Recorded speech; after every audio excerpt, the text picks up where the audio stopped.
Wow.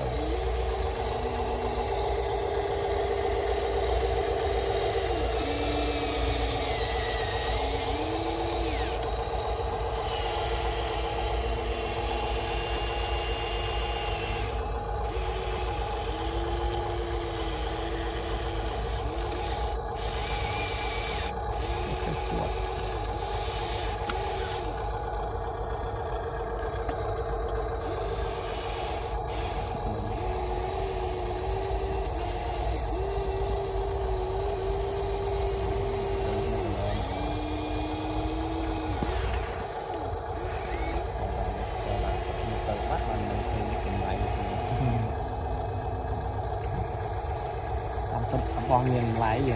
là được khá ăn lại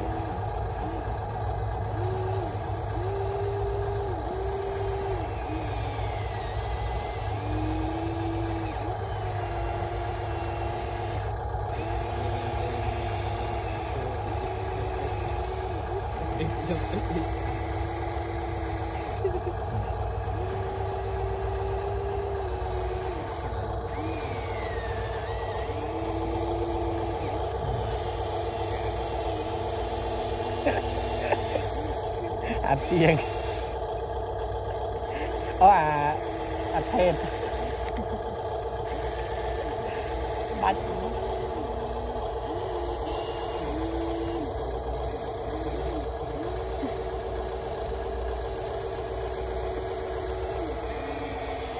chăm mất khơi nhà tay cái quạt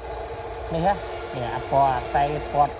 nãy rồi rồi ấy tại cả hai chứ vô bia mà tay móc cái địa bia bay buôn lên đó lợp hồi đặt quạt mà chung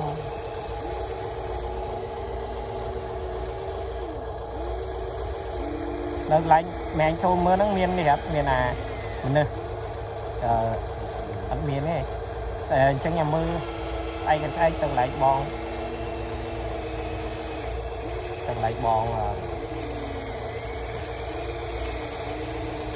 mưa bay buồn mình nè bay buồn nó bòn gì họ không đọc lại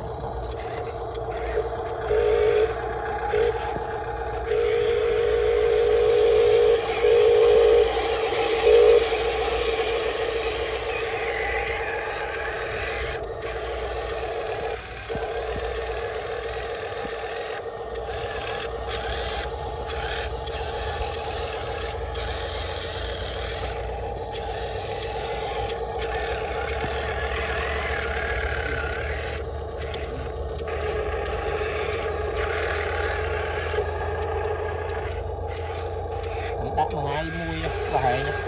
đại dạng tích bày tích bày hay cùng nó chương tập copy cho nó chương khi Tommy Orty nó giờ màu bằng cái cài đèn tinh tích này dừng nhiều project nhiều vùng rô á mày